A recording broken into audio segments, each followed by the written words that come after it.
एक ऐसी जन्नत जो इस दुनिया में एक इंसान ने बनाई, लेकिन वो अपनी बनाई हुई जन्नत में दाखिल नहीं हो पाया। ये वाकया एक ऐसे मगरूर बादशाह का है जिसने इस दुनिया में सोने चांदी का एक शहर बनाया, लेकिन चाहकर भी कभी भी उसके अंदर दाखिल नहीं हो पाया।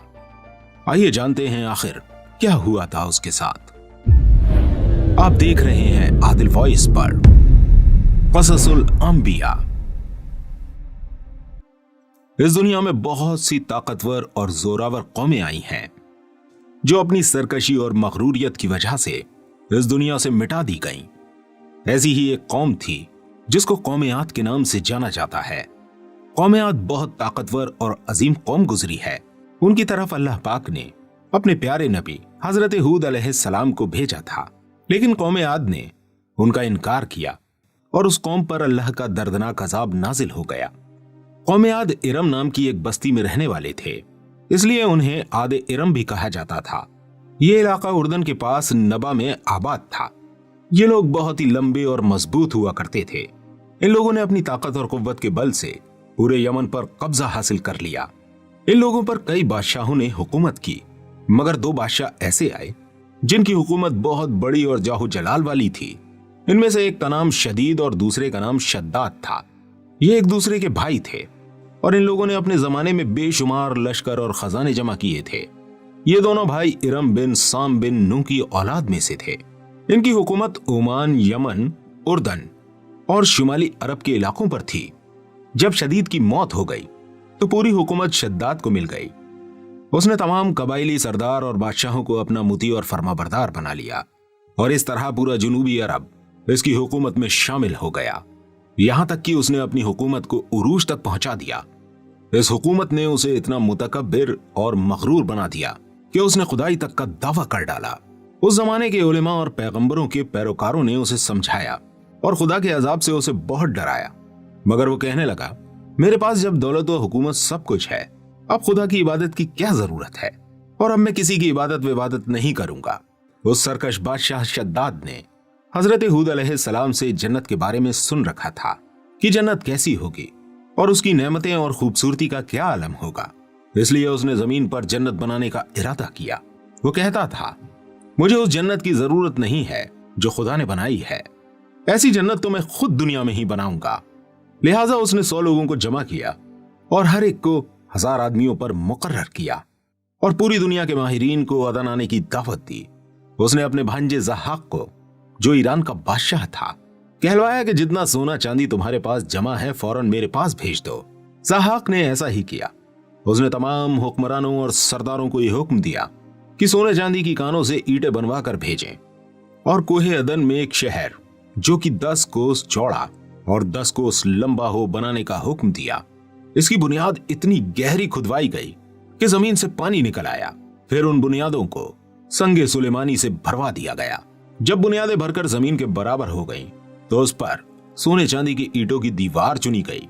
उन दीवारों की बुलंदी उस जमाने के गज के हिसाब से 100 गज मुकर्रर की गई। जब सूरज निकलता तो उसकी चमक से दीवारों पर निगाह नहीं ठहरती थी। यूं शहर की 4 दीवारी बनाई गई। इसके बाद 4 दीवारी के अंदर 1000 महल तामीर किए गए और हर महल 1000 सुतूनों वाला था और हर सुतून जवाहरात से जड़े हुए थे। उसके बाद शहर के दरमियान में एक नहर बनवाई गई और हर महल में उस नहर से छोटी छोटी नहरें लाई गईं। हर महल में हौज और फव्वारे बनाए गए। उन नहरों की दीवारें और फर्श याकूत, मरजान और नीलम से सजा दी गई। नहरों के किनारों पर ऐसे दरख्त बनाए गए जिनकी जड़ें सोने की, शाखें और पत्ते जुमरत के थे। उनके फल मोती, याकूत और दूसरे जवाहरात से बनाकर उन पर टांग दिए गए। शहर की दुकानों और दीवारों को मुश्क, जाफरान और अंबर से तैयार किया गया। याकूत के खूबसूरत परिंदे चांदी की ईंटों पर बनवाए गए जिन पर पहरेदार अपनी बारी पर आकर पहरे के लिए बैठते थे। जब यह तामीर मुकम्मल हो गई तो हुक्म दिया गया कि सारे शहर में रेशम के कालीन बिछा दिए जाएं। फिर नहरों में से किसी के अंदर मीठा पानी, किसी में शराब, किसी में दूध और किसी में शहद शरबत जारी किए गए। दोस्तों, रिवायतों में आता है कि इस जन्नत को बनाने में 300 साल लगे और शद्दाद की उम्र 900 साल के करीब थी। इस शहर के मुकम्मल होने के बाद वो अपने लाओ लश्कर के साथ बहुत ही तकब्बुर वाले अंदाज में शहर की तरफ रवाना हुआ। जब वो शहर के करीब पहुंचा तो तमाम शहर वाले उसके इस्तकबाल के लिए शहर के दरवाजे के बाहर आ गए और उस पर हीरे जवाहरात नौछावर करने लगे। अभी उसने घोड़े की रकाब से पांव निकालकर दरवाजे की चौखट पर रखा ही था, उसने एक अजनबी शख्स को अपने करीब खड़ा देखा। उसने पूछा, तू कौन है? उस शख्स ने कहा, मैं मलकुल मौत हूं। शद्दाद ने पूछा, तुम क्यों आए हो? इस पर मलकुल मौत ने कहा, तेरी जान निकालने। शद्दाद ने कहा, मुझको इतनी मोहलत दे दे कि मैं अपनी बनाई हुई जन्नत को तो देख लूं। जवाब मिला, मुझको हुक्म नहीं। इस पर शद्दाद कहने लगा, चलो इस कदर ही फुर्सत दे दो कि घोड़े पर से उतर जाऊं। इस पर मलकुल मौत अलैहिस्सलाम ने कहा कि इसकी भी इजाजत नहीं। लिहाजा अभी शद्दाद का एक पांव रकाब में और दूसरा चौखट पर ही था कि मलकुल मौत ने उसकी रूह कब्ज कर ली। फिर हजरत जिब्राइल अलैहिस्सलाम ने बड़े जोर से एक हौलनाक चीख मारी और उसी वक्त तमाम शहर अपनी आलीशान सजावटों और महलों के साथ जमीन में समा गया और इसका इस दुनिया में नामो निशान बाकी ना रहा। उलमा इकराम ने किताबों में लिखा है कि बादशाह और उसके लश्कर के हलाक होने के बाद वो शहर भी लोगों की निगाहों से ओझल कर दिया गया, मगर कभी रात के वक्त अदन और इसके आसपास के लोगों को उसकी कुछ रोशनी और झलक नजर आती है।